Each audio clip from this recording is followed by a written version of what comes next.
সুপ্রিয় দর্শক, আসসালামু আলাইকুম। কেমন আছেন আপনারা? নিশ্চয়ই ভালো আছেন। আজকের ভিডিওতে আপনাদের সবাইকে স্বাগত জানাচ্ছি। আজকে আমি আপনাদের সাথে আলোচনা করব যে 3টি শারীরিক পরিবর্তন দেখলে অতি দ্রুত আপনি ডেলিভারির জন্য প্রস্তুতি নেবেন। তাহলে চলুন জানাচ্ছি সেই লক্ষণ 3টি কী কী।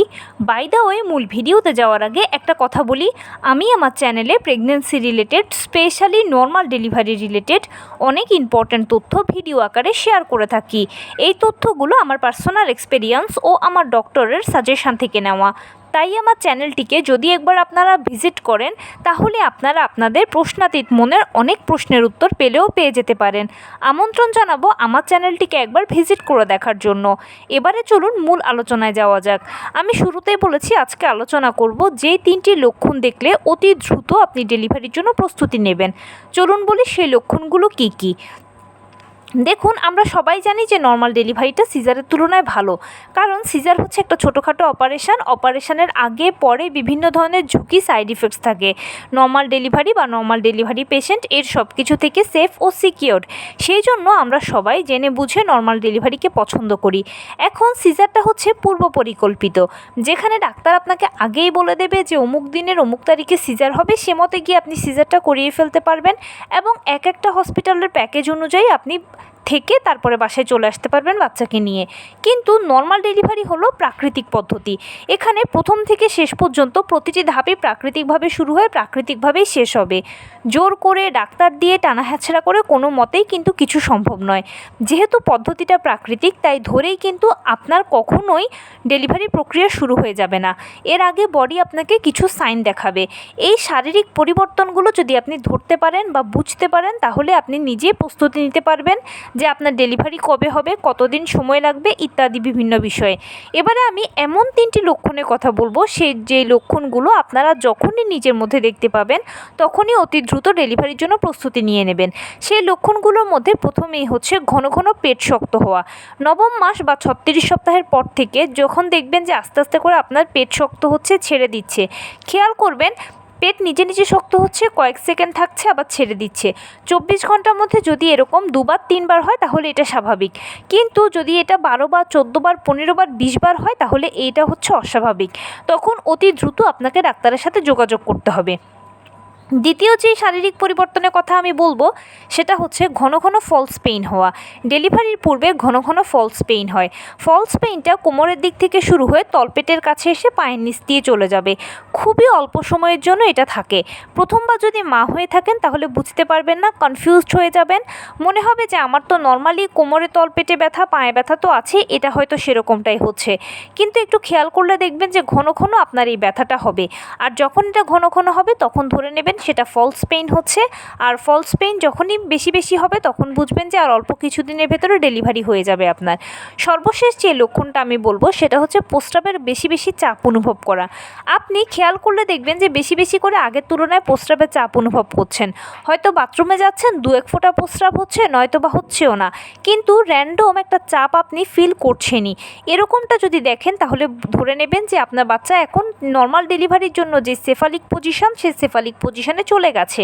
সেই জন্য আপনার ইউরিনারি ব্লাডারের উপরে এই চাপগুলো পড়ছে বিধায় ঘন ঘন প্রস্রাবের চাপ অনুভব করছেন। মনে হচ্ছে বুঝি আমার প্রস্রাব এসেছে, কিন্তু বাথরুমে গেলে দেখছেন প্রস্রাব হচ্ছে না বা 2-1 ফোঁটা হচ্ছে। তো এই লক্ষণ 3টি যখন নিজের মধ্যে বেশি বেশি করে দেখতে পাবেন, সেটা 36 সপ্তাহে হোক, 37 সপ্তাহে হোক, 38 সপ্তাহ বা 39, যেই সপ্তাহেই দেখতে পান না কেন, তখনই আপনি ডেলিভারির জন্য প্রস্তুতি নিয়ে নেবেন।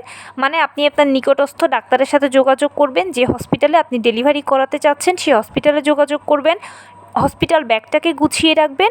আর ডেলিভারি ক্ষেত্রে সবচেয়ে বেশি ইম্পর্ট্যান্ট প্রিপারেশান হচ্ছে শারীরিক, মানসিক, আর্থিক। তবে তার মধ্যে সবচেয়ে বেশি ইম্পর্ট্যান্ট হচ্ছে মানসিক প্রস্তুতিটা।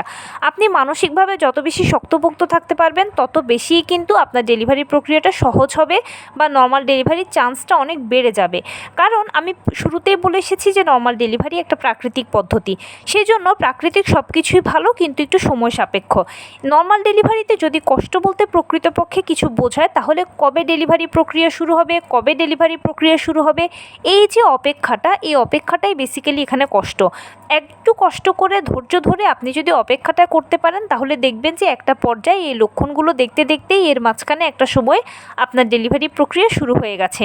নিশ্চয়ই আমার ভিডিওগুলো থেকে ইতিমধ্যে আপনারা জেনে গেছেন যে আপনাদের পিরিয়ড হওয়া দিয়েই কিন্তু শুরু হবে ডেলিভারির প্রথম ধাপ। পরবর্তীতে গিয়ে একটু একটু করে পানি ভাঙবে, তার পরবর্তী ধাপে গিয়ে পেইন আসবে এবং পেইন যখন ভারী হবে তখনই কিন্তু আপনি বাচ্চা জন্ম দেবেন, আপনার ডেলিভারিটা কমপ্লিট হবে আর প্লাসেন্টা ডেলিভারির মাধ্যমে সাকসেসফুলি আপনি আপনার দীর্ঘ 9 মাসের জার্নিটা শেষ করতে পারবেন। অনেকে একটা প্রশ্ন রাখেন যে আপু কখন আমরা হসপিটালে যাব বা ডেলিভারি কোন পর্যায়ে হসপিটালে যাব। আমি বলবো যখনই আপনার পানি ভাঙতে দেখবেন তখনই চলে যান আপনি হসপিটালে।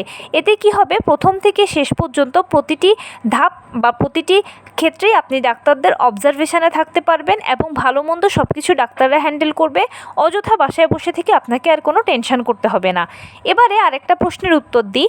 রিসেন্টলি একজন আমাকে প্রশ্ন করেছেন যে আপু আপনি নর্মাল ডেলিভারি নিয়েই বেশি বলেন, সিজার নিয়ে কেন বলেন না। আমি প্রথমেই বলে এসেছি যে সিজারটা হচ্ছে পূর্ব পরিকল্পিত। 9ম মাস বা 36 সপ্তাহে আপনারা যখন সর্বশেষ চেক আপটা করাবেন সেখানেই কিন্তু ফাইনাল সেটেলমেন্ট আসবে যে কখন আপনার নর্মাল ডেলিভারি হবে, কখন আপনার সিজার হবে। যদি রিপোর্টসে সব ঠিকঠাক থাকে তাহলে ডেলিভারি নর্মালে হবে, আর রিপোর্টসে যদি সমস্যা থাকে তাহলে ডাক্তারই বলে দেবে সিজার লাগবে, অমুক দিনের অমুক তারিখে সিজারটা হবে। সিজার বেসিক্যালি ডিপেন্ড করে আপনার বাচ্চার ম্যাচিউরিটির উপর। আপনার বাচ্চা যে মাসে ম্যাচিউর হবে বা যে সপ্তাহতে ম্যাচিউর হবে সেই সপ্তাহে সিজার করিয়ে ফেলা যাবে। এখন আপনাকে চেক আপ করে আপনার ডাক্তারই বলতে পারবে যে বাচ্চার অবস্থা, আপনার অবস্থা সব কিছু, সে মতে ডাক্তার আপনাকে সিজার করাবে এবং করানোর পরে এক একটা হসপিটালে এক একটা ক্রাইটেরিয়া থাকে। কেউ 3 দিন হসপিটালে থাকতে হয়, কেউ 4 দিন হসপিটালে থাকতে হয়। হসপিটালে থাকার পর আপনি বাসায় চলে আসবেন। সো এটা নিয়ে আসলে খুব বেশি কিছু বলার নেই, সেজন্য বলি না। কিন্তু নর্মাল ডেলিভারি যেহেতু প্রাকৃতিক পদ্ধতি, এটা একটু অপেক্ষার বিষয়, বিভিন্ন সাইন সিমটমস থাকে, এই জিনিসগুলো ফলো করার বিষয়, সেজন্যই বেশি বেশি নর্মাল ডেলিভারি নিয়ে বলা। আর আমার চ্যানেলটা নর্মাল ডেলিভারি বেসড চ্যানেল। তো এই ছিল আজকের ভিডিও। কেমন লাগলো বলুন। যদি ভালো লেগে থাকে ও হেল্পফুল হয়ে থাকে তাহলে প্লিজ লাইক কমেন্ট শেয়ার করতে একদম ভুলবেন না। আর সেই সাথে আমার চ্যানেলটিকে সাবস্ক্রাইব করার বিনীত অনুরোধ রইল। পাশে থাকা বেল আইকনটি ক্লিক করে দেবেন যেন আমি ভিডিও আপলোড করার সাথে সাথে আপনারা নোটিফিকেশান পেয়ে যান। যদি কোনো প্রশ্ন থাকে কমেন্টসে জানাবেন, আমি রিপ্লাই দেব। প্লাস যদি কোনো পরামর্শ থাকে যে কোন বিষয়ের উপরে ভিডিও বানালে আপনারা উপকৃত হবেন সেটাও জানাবেন। আমি আপনাদের পছন্দের সর্বোচ্চ প্রায়োরিটি দেব। ভালো থাকবেন, সুস্থ থাকবেন। আসসালামু আলাইকুম।